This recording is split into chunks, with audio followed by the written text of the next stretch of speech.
자, 이어서 5예배 공과의 말씀 살펴보도록 하겠습니다.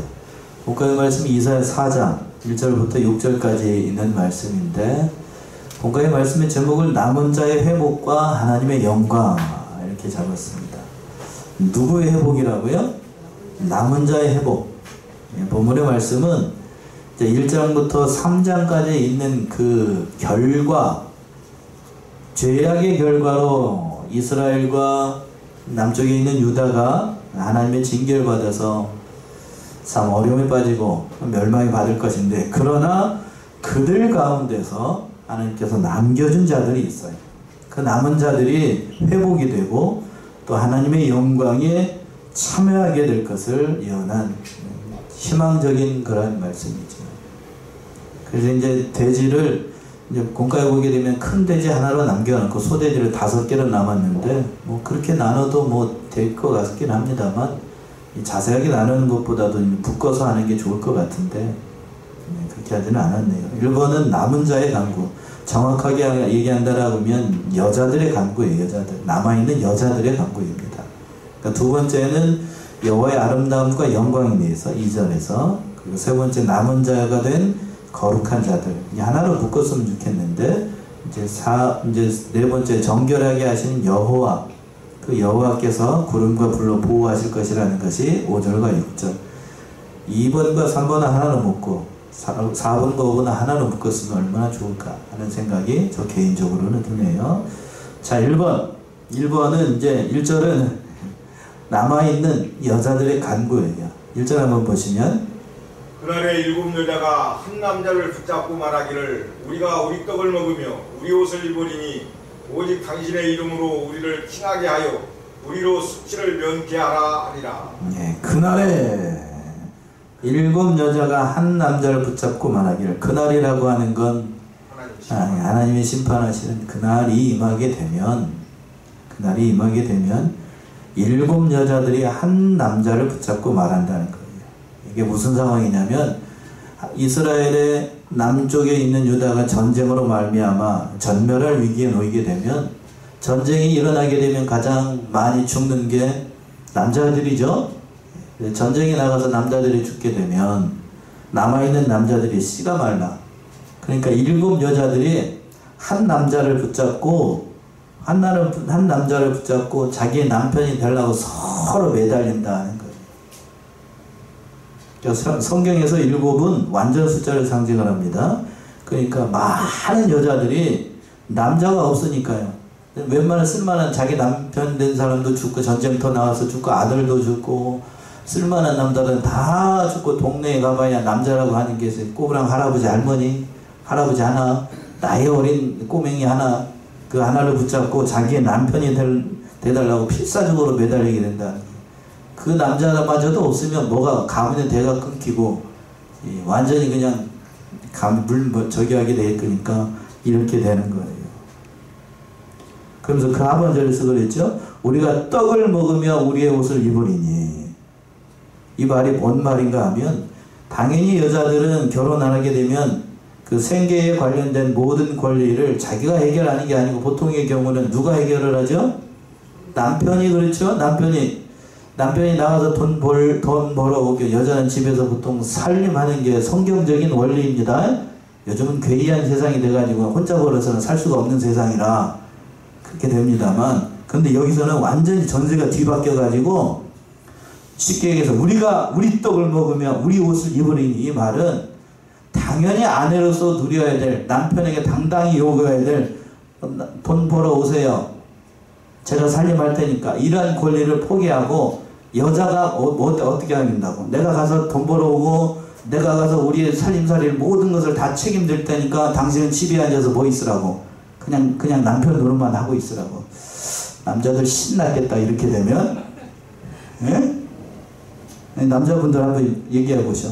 7 여자들이 매달리고 그냥 내가 나가서 다 돈 벌어오고 다 해줄 테니까 당신은 나가서 내 남편이 돼주세요 하면 좋을까요? 한번 얘기해 보시죠. 좋습니까? 오집사님들한테 여쭤볼까나? 아직 저기 안에서 우리 집사님한테 물어볼까나? 네? 어떻게 될 것 같아?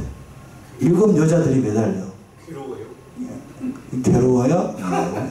인생을 살아보시니까 괴롭다는 얘기가 나오죠. 예. 저도 그 의견에 동감을 합니다. 하나도 감당하기 어려운데 7씩이나 매달리면 그 인생 어떻게 살아오냐. 이게 웃을 상황이 아니고, 웃을 상황이 아니고, 하나님의 말씀을 떠난 결과 남자들이 다 죽어버리고, 3장에서는 그랬죠. 어린 아이와 부녀가 치자의 위치에 서가지고 모든 세워진 질서가 깨져버리고, 그 남자들이 없으니까 여자들이 그냥 그 남자에 목말라가지고 그 매달리고 우리가 다 할 테니까 너는 나의 남편이 되달라고 하는 거. 그 하반절에서 그랬잖아요. 중반절쯤. 오직 당신의 이름으로 우리를 칭하게 하여 우리로 수치를 면케하라. 당신의 이름으로 우리를 칭하게 한다는 거 뭐냐면, 그때 당시 지금도 그렇습니다. 고대 사회에서는 가부장적인 사회였어요. 그러니까 우리도 보통의 경우에 좀 그 질서가 깨져가지고 좀 이상해지긴 했는데, 아이들의 성을 남편의 성으로 짓습니까? 아내의 성으로 짓습니까? 남편의 성으로 짓죠. 요즘 그렇지도 않아요. 아내의 성으로 지으려면 지을 수도 있어요. 남녀 평등히 한다고 해가지고 그냥 저하고 만약에 저 집사람하고 결혼했다라고 하면 아이의 이름을 고홍우진 이렇게 짓는 사람들도 있어요. 제가 봤을 땐 그 이상한 것 같아. 여러분들은 어떻게 느끼십니까? 별로 반갑지 않아. 이제 우리 성들 가운데에 성이 2자 있는 사람들이 간혹 있어요. 뭐 제갈 또는 남궁 또 선우 이런 사람들 있잖아요. 그런 성들 빼놓고 앞에 2자의 성이 있다라고 하는 건 그 요즘 나온 성이에요. 요즘 나온 성. 김이 뭐 이렇게 해가지고 또 최정 해가지고 뒤에 이름 또 2자씩 있잖아. 그럼 그 자식이 낳은 그 다음 아들은 그럼 이름을 어떻게 지으려고? 응? 박씨하고 이씨가 그렇게 결혼해서 그러면 뭐 최정, 박이, 우진 이렇게 하려고? 거기까지는 또 지을만 하네. 그 다음이 지금 어떻게 하려고? 예? 이상하죠? 이상하다. 그건 생각을 안 하고, 그건 생각을 이렇게 한다. 잠시 세상 얘기가 있습니다만, 왜 그러면 남편의 이름을 칭하게 되는가? 그때 당시에는 남편이 있어야 그 모든 법적인 권리를 남편을 통하여서 그 모든 걸 다 얻을 수가 있었어요. 여자의 인권이 우리는 오늘과 같이 않은 시대이기 때문에 여자는 그 미성년자나 정신지체자나 한치산자와 같이 법적으로 무능력자였기 때문에 그 모든 일들을 할 때 누구의 이름으로? 여자의 이름 아니고 남자의 이름으로 해요. 그러니까 당신의 이름으로 우리를 칭하게 하라는 얘기는 법적인 모든 권리, 사회적으로 받는 모든 것들을 다 받을 수 있게끔 그 이름을 빌려달라, 이름으로 칭해달라는 얘기예요. 그래서 성경에서 보시게 되면 고아와 과부를 돌보라고 그랬잖아요. 왜? 고아와 과부는 뭐가 없는 사람이에요? 고아는 부모가 없는 거고 아버지가 없는 거죠. 그리고 또 과부는 누가 없는 거예요? 남편이 없어요. 그러니까 그 사람들은 사회적으로 아주 열악한 계층이기 때문에 불의한 사람들이 다 그 사람들의 재산을 다 뺏어갈 수 있어요. 그러니까 여자들이 남편에 목말라 하는 이유가 다 있는 거예요. 그걸 다 빼앗기고 수치를 당하기 때문에. 그래서 하반절에서 그랬잖아. 우리로 수치를 면케하라. 어려운 일, 남편이 없는 그 치욕, 과부로서 살아가는 그 괴로운 일들을 그 남편을 통하여서 다 해결받도록 하기 위해서 이런 수치를 면하게 해달라고 하는 거예요. 그래서 저희 장모님이 살아계셨을 때에 전에도 한번 말씀드린 것 같은데 딸내미들을 다 이제 우리 처가 쪽 딸이 넷이 되거든요. 넷을 모아놓고 하시는 얘기가 그렇더라고요. 이제 설날에 가면 그런 얘기를 하셨는데 살아계셨을 때 옆에 있는 남편을 뭐같이 떠받들으라고요? 하늘과 같이 떠받들고 귀한 줄로 알라고. 왜 그런 얘기를 하시냐면 장모님은 아들 둘까지 해가지고 남매가 6이었어. 근데 그 장인 어르신이요. 저한테는 장인 어르신이 60에 돌아가셨어요. 60이 안 돼서 돌아가셨나? 집사람한테 다시 한번 물어봐야 되겠다. 그러니까 그 남아있는 자식은 6씩이나 되고 자기 혼자서 그 많은 자식들 키우고 더 해야 되니까 남편이 떠나버리니까 그 많은 자식들 다 혼자서 다 해야 되잖아요. 그러니까 감당하기 어려우니까 그 얘기를 했는데 못 났어도 누가 있는 게 복이라고? 남편이 있는 게 복이에요. 떠나고 말아요. 떠나보면. 어느 분이 그런 얘기도 하시잖아요. 저기 남편이 이제 공직에서 고위급에 있었어요. 고위급에 있었는데 남편이 이제 돌아가셨어. 고위급 고위 관료로 있다가 우리나라 얘기입니다. 실제로 남편이 돌아가시니까 그 장례식장에 사람이 그냥 바글바글 했어요. 근데 얼마 뒤에 누가 돌아가셨을 것 같아요. 아내 되는 분이 돌아갔는데, 아내 되시는 분이 돌아가셨을 때는 장례식에 사람이 왔을까요? 없죠. 없다. 그러니까 옆에 있을 때 잘해야 돼. 옆에 있을 때. 아니고 못 났어도 옆에서 병이 나서 못 났어도 남편이 있는 게 복이랍니다. 이렇게 얘기를 했다가 고지식 이런 얘기를 해도 어쩔 수가 없어. 그 얘기 해야 돼. 있는 게 얼마나 복인데. 그리고 옆에서 아버지가 살아 계셔야 자식들도 어머니에게 함부로 못해요. 왜? 아버지로서의 권위가 아직 우리나라는 살아있기 때문에 남편이 귀한 줄 알아야 됩니다. 자, 그리고 본문 돌아가서 옛날에는 또 자식이 없는 것, 자식을 낳지 못하는 것을 또 수치로 여겼습니다. 창세기 30장이죠. 창세기 30장 22절 24절.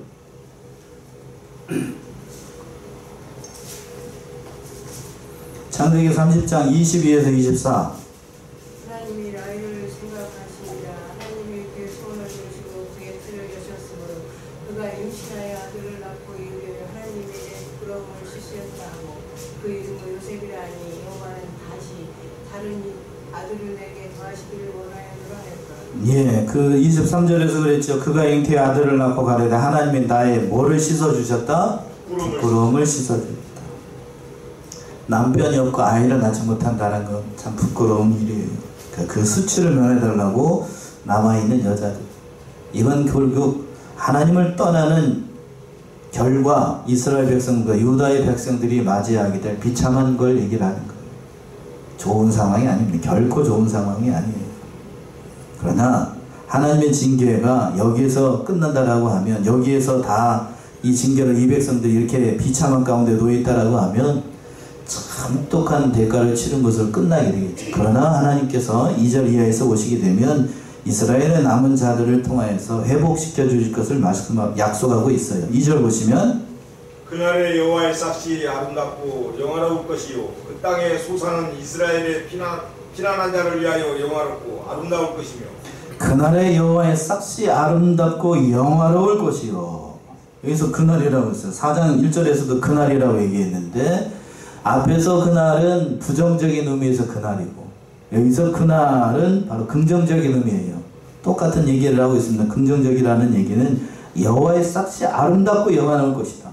여호와의 싹이라는 것 누구를 염두에 두는 거냐면 바로 누구를 얘기해야 되는 거예요? 예수 그리스도를 얘기합니다. 메시아. 우리는 바로 예수를 얘기를 하는데 구약에서는 메시아죠.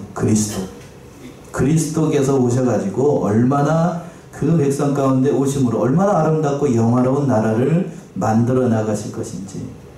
구약 성경에서 보시게 되면 바로 오실 메시아 그리스도에 대해서 여러 가지 말로 이렇게 예언한 대목이 있는데 오늘 본문의 말씀에서는 여호와의 싹이라고 얘기를 했고, 그리고 예레미야 선지자는 의로운 가지 또는 의의 가지라고 예언을 했고, 스가랴 선지자는 나의 종의 가지, 그 이름을 가지라 하는 사람 이렇게 얘기를 했고, 또 이새의 가지라고 얘기를 했는데 한 군데만 찾아볼까요? 예레미야 23장 5절 6절 보시면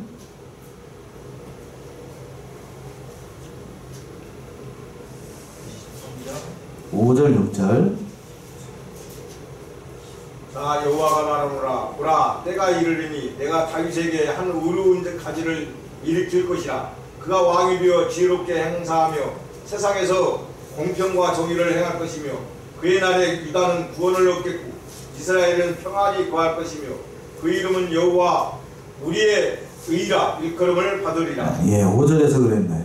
나 여호와가 말하노라 보라 때가 이르니 내가 다윗에게 한 무슨 가지? 의로운 가지. 오늘 본문의 말씀에서는 여호와의 싹이라고 얘기를 했습니다.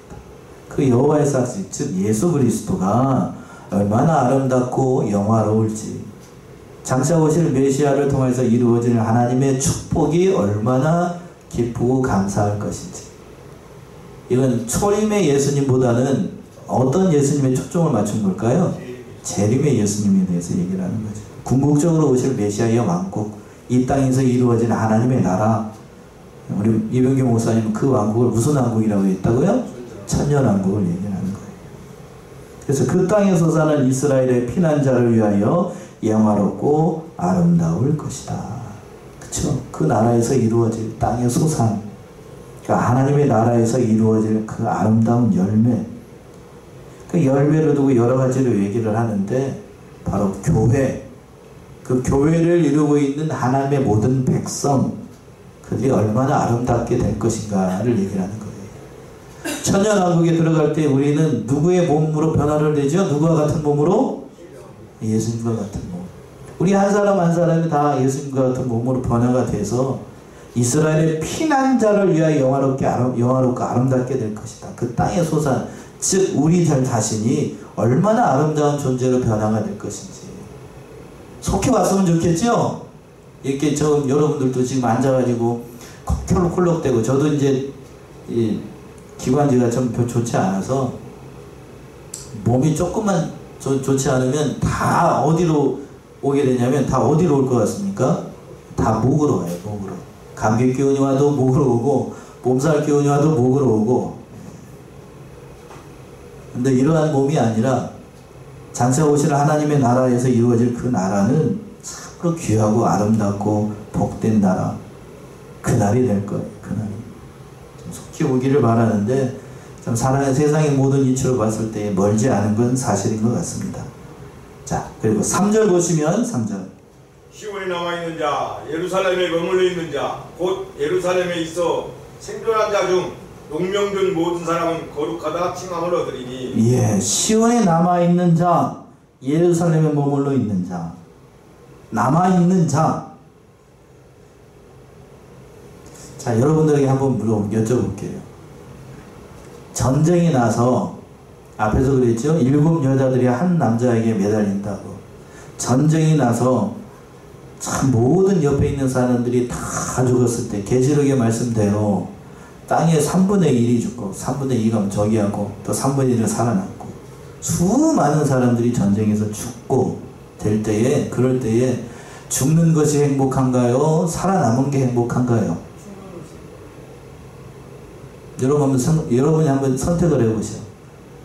남편도 죽고 아내도 죽고 자식들도 죽고 나 혼자 사는 게 낫다, 아니면 같이 죽는 게 낫다. 자, 1번 2번. 살아남는 게 그래도 육신의 생명이 중요하니까 살아남는 게 낫다, 아니면 죽어서 천국 가는 게 낫다. 1번 2번? 응? 보통 그런 목사님 보고 있으니까 그래도 죽는 게 낫지 않을까 이렇게 얘기를 하는데 속으로는 사는 게 좋죠. 참 그때가 되면 계시록에 있는 말씀입니다. 여기 이 상황도 앞에서 1장에서 제가 1절에서 제가 웃으면서 말씀드렸습니다만 7 여자들이 한 남자에게 매달린다는 얘기는 7 그 사람들이 다 결혼을 했다라고 하면 남편들이 다 죽었다는 거 아니에요. 그쵸? 얼마나 괴롭겠냐고. 근데 그 남은 자들에게 회복이 있을 것이라는 거예요. 이게 얼마나 큰 은혜인지 알 수가 없다고. 남은 자들. 예루살렘에 머물러 있는 자들. 시온에 남아있다. 예루살렘에 머물러 있다는 얘기는 정말로 극도의 어려운 가운데서 살아가는 거예요. 살아도 산 목숨이 아니겠죠? 여러분들 한번 생각을 해보죠. 다 죽었어요. 여기 이제 정읍시내에 다 죽고 10만이라고 하는데 정읍시 인구가 한 1000명쯤 살아남았다. 다 죽고 다 폐허가 되고 1000명쯤 살아남았다. 그럼 1000명이 정읍에 있는 모든 이 땅들을 개간하고 일을 하고 그래야 돼. 남아있는 사람들, 이 좋을까요? 그 뒷일을 다 자기들이 다 감당을 해야 돼. 제가 요런 비슷한 얘기를 청년부들한테 얘기를 했어. 계시록 얘기를 하면서. 그랬더니 처음에는 이 얘기를 하지 않고 전쟁이 일어나가지고 이렇게 해서 살아남았어. 그러면 그 얘기, 전쟁이 일어났는데 자기는 살아남았어. 그러면 살아남는 게 좋아? 아니면 같이 죽는 게 나아? 그랬더니 얘기를 못 들었을 때에는 살아남는 게 그래도 낫지요. 그랬더니 살아남으면 3분의 2가 죽고 3분의 1이 살아남으면 살아남은 사람들이 그 송장도 치워야 되고 경제도 일으켜야 되고 다리도 놓아야 되고 집도 지어야 되고 제가 차근차근 얘기를 해줬어. 차근차근 얘기를. 세금도 내야 되고 그 일을 네가 해야 된다고. 그 얘기를 했더니 머리가 좀 빨리 깬 애들부터 시작을 해가지고 차라리 죽을래요. 그렇게 얘기를 하더라고. 뒷감당이 쉽지 않아요. 전쟁이 한번 일어나면. 살아도 산 게 아니에요. 살아도 산 게 아니야. 우리가 전쟁을 겪어서, 저는 전쟁을 겪어보지 않았어요. 저희 아버지는 연세가 드셨으니까 6.25 전쟁 때 아주 어린 나이 때 그걸 봤다고 하는데, 근데 스승 목사님이신, 저번에 한번 오셨죠? 임승선 목사님? 임승선 목사님은 일제시대도 살으셨고 후집이 됐었으니까 그 인민군들이 얼마나 흉악한지를 잘 아셔. 그러면서 임 목사님이 하시는 얘기가 그랬대요.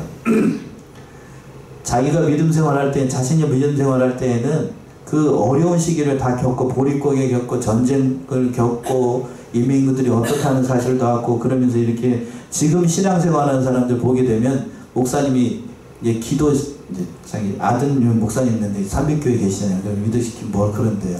성도들 믿음 생활하는 거 보면 참말로 이 말 못하신대. 뭔 말로? 참말로. 그 연세 많으신 목사님들이 믿음 생활 한다고 하는 이 성도들 보게 되면 뭐부터 나온다는 거예요? 한숨부터 나온다는 거예요. 한숨부터. 참말로 이렇게 좋은 세상에서 한 해 못하네 이렇게 얘기한다는 건 너무 사치스럽다는 거예요. 사치스럽다. 그렇겠죠? 뭘 못한다는 거예요. 뭘 못한다고, 안 한다고 떼쓰고 땡깡 부리고 그런 세월도 살았는데, 그러니까 목사님 기도하게 되면 참말로 그것부터 하신대. 연세가 드시니까. 사모님 먼저 가셨어요. 사모님 먼저 가지고 혼자 지금 계시는데 그 얘기를 하신다. 남아있는 자 얘기 나가다 너무 많이, 진도가 너무 많이 나갔대. 그 얘기죠, 그 얘기. 그 하반절에서 그랬죠? 곧 예루살렘에 있어 생존한 자 중 농명된 모든 사람은 거룩하다 칭함을 얻으리라. 참 귀해. 살아있다는 것. 희망이 없지만, 그러나 하나님의 생명책에 그 이름이 되어서 거룩하다 칭함을 받는 것이 얼마나 귀한 은혜인지. 산 소망이 있게끔 하신다는 거예요. 성경에서 보시게 되면 이 생명책에서 농명된 자라고 되어 있는데, 개역 개정판 3절 한번 읽어보시겠습니까? 3절. 시온에 남아있는 자, 예루살렘에 머물러 있는 자, 곧 예루살렘 안에 생존하는 자 중 기록된 모든 사람은 거룩하다 칭함을 얻으리니. 예, 개정판은 기록된이라고 되어 있고, 그리고 개역 성경은 농명된 사람이라고 되어 있어요. 이거를 무슨 책이라고 얘기할 수 있어요? 생명책이라고 얘기했습니다. 구약 성경이 이 생명책에 대해서 말씀하신 곳이 몇 군데 있는데, 시편, 다니엘, 그리고 이제 요한계시록에 2군데, 빌립보 3장 4장 3절에도 나와 있는데, 우리가 잘 찾아보지 않는 성경 한번 찾아봅시다. 시편 69편 시편 69편 26절에서부터 29절 한번 보세요. 시편 69편 26에서 29. 그래도 저희가 주의 치신 자를 핍박하며 주께서 삼게 하신 자의 슬픔을 말하였사오니 저희 죄악에 죄악을 더 정하사 주의 의에 들어오지 못하게 하소서. 저희를 생명책에 도말하사 의인과 함께 기록되게 하소서. 오직 나는 가난하고 슬프오니 하나님이여 주의 구원으로 나를 높이소서. 그 28절에서 그랬어요. 저희를 무슨 책에서 도말하시고? 생명책에서. 그러니까 하나님의 그 보좌의 계시록에 있는 말씀에 근거를 하게 된다라고 하면 생명책이 하늘나라에 있다는 거예요, 없다는 거예요? 있다는 얘기고. 그리고 생명책 옆에 무슨 책이 또 하나 있다고요? 우리의 생일을 기록한 무슨 록? 행위록이 기록되어 있습니다. 이 거룩하다 칭함을 받아. 그러니까 얼마나 큰 은혜예요. 거룩하다. 하나님의 백성이다. 원적인 의미는 구별했다. 거룩하다는 것은 구별했다는 얘기잖아요. 세상으로부터 구별된 하나님의 백성이다. 그리고 또 이들의 삶이 진실로 성결한 자다라는 칭함을 받게 된다는 얘기입니다. 그러니까 무엇보다도 남아있는 자들에게, 살아도 산 것 같지 않은 그 사람들에게 이러한 은혜가 임하게 될 것이다. 큰 은혜죠. 큰 은혜. 자, 그리고 그 남아있는 백성들을 정결하게 하십니다. 4절 보시면 이는 주께서 그 심판하는 영과 소멸하는 영으로 시온의 딸들의 더러움을 씻으시며 예루살렘의 피를 그 중에서 청결케 하실 때가 되리라. 예, 이는 주께서 심판하시는 영과 소멸하는 영으로 시온의 딸들의 더러움을 씻으며 예루살렘의 피를 그 중에서 청결하게 하실 때가 됩니다. 심판하시는 영과 소멸하는 영, 누구를 염두에 두는 거죠? 누구예요? 어느 분? 용이니까 용. 성령을 얘기하는 거죠. 심판하시는 영, 소멸하시는 영, 성령으로 죄를 심판하시고 예수 그리스도를 믿어서 죄를 소멸하는 그 성령이 우리 가운데 역사하셔서, 우리 심령 가운데 역사하셔서 그 모든 시온의 딸 하나님의 백성들의 죄를 다 씻어서 예수를 믿고서 청결한 하나님의 백성이 될 것을 말씀하는 겁니다. 또 예루살렘의 피를 그 중에서 정결케 한다. 예루살렘의 피, 즉 예루살렘 사람들, 하나님의 백성들이 흘린 그 죄악의 피를 염두에 두는 거예요. 하나님을 믿는다라고 하면서 이스라엘 백성들, 특별히 유다의 백성들이, 유다의 백성들까지 그 예루살렘 가운데서도 죄악의 피를 많이 흘렸어요. 무지한 자를 많이 죽이고, 심지어는 이 땅에 오신 예수님마도 어디에다 못 박아 죽이고? 십자가에 못 박아 죽이고, 우상 섬기고, 그 모든 죄를 다 정결케 하셔서, 깨끗하게 하셔서 하나님 백성다운 사람으로 만들어 나갈 것이다 하는 얘기입니다. 그러니까 죄를 해결하지 않으면 우리가 하나님 앞에 감히 나아갈 수 없으니까 남아있는 자들의 이 죄악된 문제를 바로 예수님을 통해서, 또 예수님 믿음으로 말미암아 성령을 통해서 이렇게 다 도말하여 주실 것을 약속한 그런 말씀입니다. 또 끝날까지 우리를 보호해 주시는데 5절과 6절이죠. 5절 보시면 여호와께서 그 거하시는 온 시온산과 모든 지피 위에 낮이면 구름과 연기, 밤이면 화염의 빛을 만드시고 그 모든 영광 위에 천막을 덮으실 것이며, 네, 여호와께서 그 거하시는 온 시온산과 모든 지피 위에 낮이면 구름과 연기로, 밤이면 화염의 빛을 만드시고 그 영광 위에 천막을 덮으실 것이다. 이건 이제 역사적으로 그 광야에서 이스라엘 백성들이 행하였던 그걸 염두에 두고 하는 거죠. 낮에는 말 그대로 구름 기둥으로 그 백성들을 인도했고, 그리고 밤에는 무슨 기둥으로? 불기둥으로 인도하셨던 그걸 염두에 두는 것처럼 하나님께서 그 모든 백성들을 일일이 인도하셔서 그 필요한 때마다 모든 것을 공급해 주시고 모든 영광의 천막을 덮는다는 것은 보호를 상징을 해요. 보호. 아무것도 없는 곳에서 천막이 이렇게 딱 들어오게 되면 그 사막의 그 뜨거운 태양빛을 가려줄 수 있고, 보호를 상징해요. 보호. 그래서 마지막 6절의 말씀은 그 말씀이잖아요. 6절 보시면 또 천막이 있어서 낮에는 더위를 피하는 그늘을 지으며 또 풍우를 피하여 숨는 곳이 되리라. 예, 하나님의 보호. 이스라엘 백성들의 하나님께서 천막을 있어서 낮에는 그 더위를 피하고 그늘을 지어주시고 풍우를 피하는 것처럼 하나님께서 그 모든 안식 가운데 그 백성, 남아있는 백성들을 살펴시고 보호해 주셔서 궁극적인 영원한 안식과 평안을 주실 것을 약속한 그런 말씀입니다. 그런 은혜가 임하게 될 거예요. 마지막으로 요한계시록 7장에 있는 말씀 살펴보고 말씀 마칠게요. 요한계시록 7장 15절에서부터 17절 계시록엔 이렇게 말씀했어요. 그러므로 그들이 하나님의 보좌 앞에 있고 또 그의 성전에서 밤낮 하나님을 섬김에 보좌에 앉으시니가 그들 위에 장막을 치시리니 저희가 다시 줄이지도 아니하며 목마르지도 아니하고 해나 아무 뜨거운 기운에 상하지 아니할지니 이는 보좌 가운데 계신 어린 양이 저희의 목자가 되사 생명수샘으로 인도하시고 하나님께서 저희 눈에서 모든 눈물을 씻어주실 것입니다. 예, 참 귀한 말씀입니다. 주님께서 다시 오시면 그러므로 그들이 하나님의 보좌 앞에 있고 또 그의 성전에서 밤낮 하나님을 섬김에 보좌에 앉으신가 그들 위에 뭐를 치신다고요? 장막을 치십니다.